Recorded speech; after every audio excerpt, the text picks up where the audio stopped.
بسم الله الرحمن الرحيم. السلام عليكم ورحمة الله وبركاته. اللهم صل وسلم وبارك على سيدنا محمد. ازيكم يا حبايبي؟ عاملين ايه؟ يا رب تكونوا كويسين.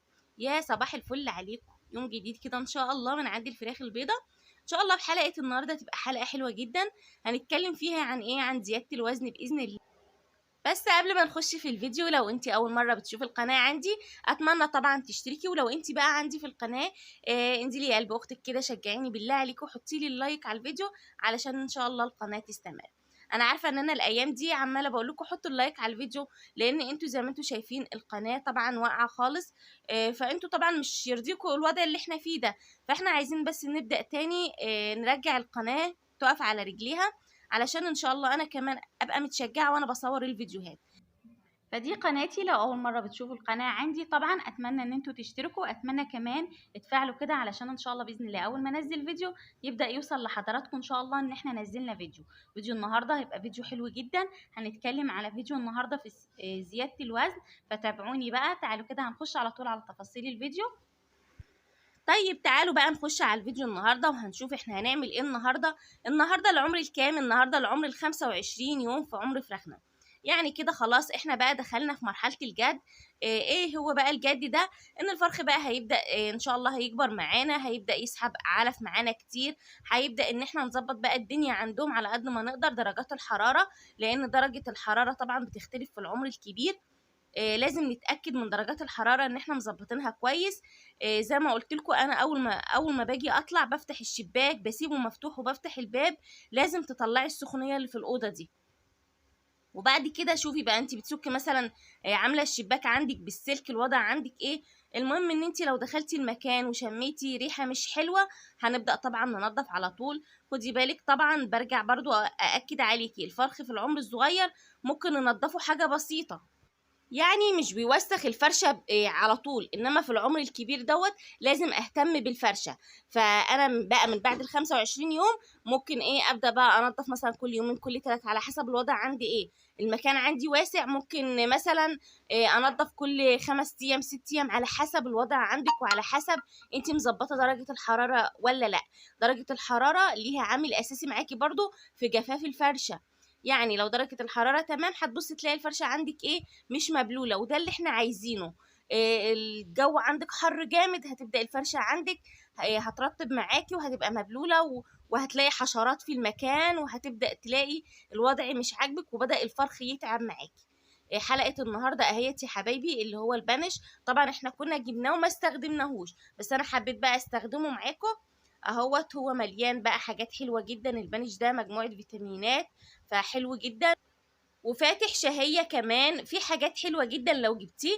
بنستخدمه من ان شاء الله يا رب تستخدميه يعني من الاول خالص، من عمر تاني يوم او تالت يوم في عمر الكتاكيت معاكي بقى للنهاية. هو معلهوش اي اضرار خالص، فزي ما قلتلك كده هو امن جدا، ما فيهوش اي اضرار باذن الله على الفراخ عندك، وحلو جدا. الكيس ده انا كنت جايباه ب5 جنيه، هو مش غالي بس حلو، فهو حلو جدا. كمان هيمشي معاكي بقى لو عندك فراخ بلدي، عندك بط، عندك فراخ بيضة، هيمشي معاكي لجميع الطيور، يعني هو مش هو للفراخ البيضة بس.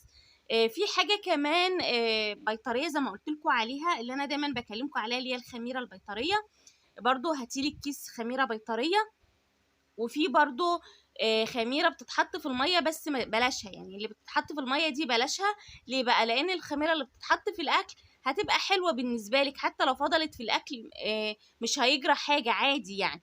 انما الخميرة اللي في المية ديت ممكن بقى مع الحر الكلام ده هتبداي ان انت تكب المية تسخن، فهتبداي ان انت تكبي مية وتملي مية تانية. فبلاش اي حاجة بتتحط في في المية بالنسبة للخميرة وكده. بالنسبة للفيتامينات دي هتعمليها قد ايه؟ ممكن تعمل يعني الكيس ده هاخدهم كده ورا بعض 3 4 ايام ورا بعض، على حسب برضو الكميه اللي عندك يعني ممكن تحطي من الكيس ده 3 ايام ورا بعض 4 ايام. ممكن بقى بعد كده مثلا تحطي كل اسبوع مرتين كده، زي ما تحبي. هو زي ما قلت لك هو فواتح شهيه، وفي في حاجات كتيره مفيده للطيور عندك.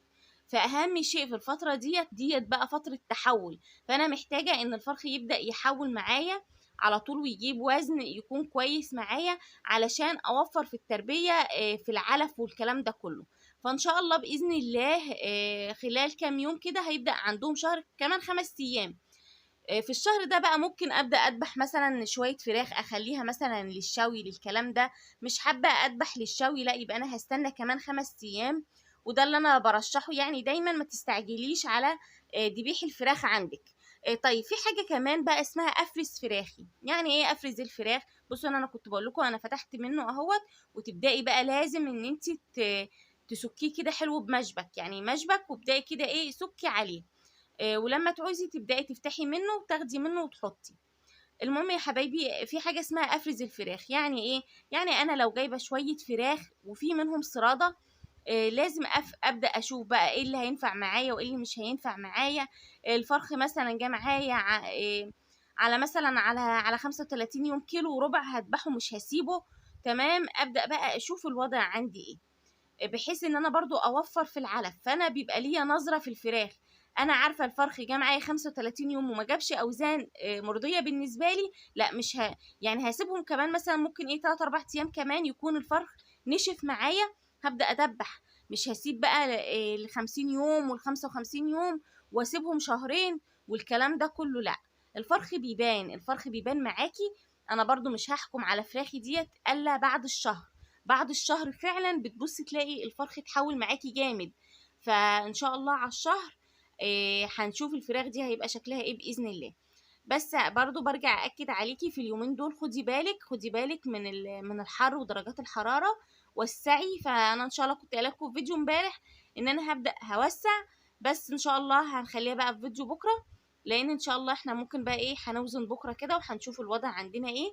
هنكون قفلنا ال 25 يوم وهنوزن بقى وهنشوف الاوضاع عندنا ايه باذن الله. فخليها في فيديو بكره.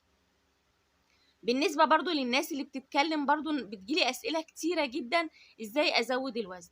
يا حبايب قلبي في حاجات كتيره ان هي ممكن تزود معاكي الوزن.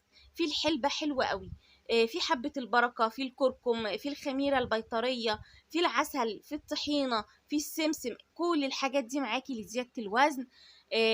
وبقى انت تشكلي زي ما انت عايزه. يعني خلطه الحلبه دي انا ممكن اعملها يعني كل مرة بشكل مختلف، بياكل عندك أزيد ما انت كمان عايزاه ياكل.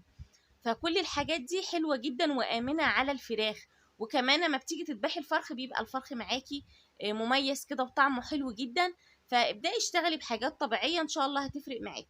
فاحنا النهاردة كده خلصت الكلام. عملنا ايه؟ عملنا حطيت انا بقى ايه في الاكل. انا حطيت اعشاب، حطيت حبة البركة وحطيت الكركم وحطيت برضو ايه شوية كزبرة وشوية كمون. وفي المية حطيت اللي هو بنش ده. فدي كانت حلقة النهاردة. اتمنى فيديو النهاردة طبعا يكون عجبك واستفدتي مني بحاجة بسيطة. بحبكم في الله احلى اخوات. استنوني ان شاء الله في فيديو بكرة. اشوف وشكم بخير. مع السلامة.